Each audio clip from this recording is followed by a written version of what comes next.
In this video, you'll learn how to copy a YouTube link on your mobile device.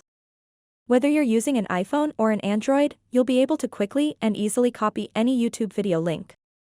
After watching this video, you'll be able to share your favorite videos with your friends and family with just a few simple steps. So make sure to watch this video until the very end to learn how.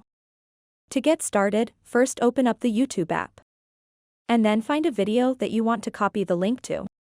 So let's say I want to copy the link to this specific YouTube video.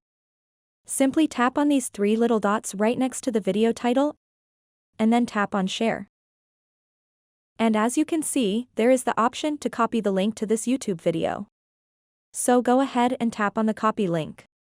Now you have successfully copied the link to this YouTube video, and you can share this link anywhere that you want. For example, I can open up Discord and tap and hold over here, and then paste this in.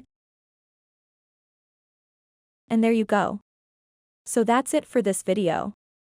If you have any questions about this whole process, please let me know in the comments section below. And if this video helped you out, please give it a big thumbs up and subscribe to this channel for more tutorial videos like this one. Thank you so much for watching and have a good day.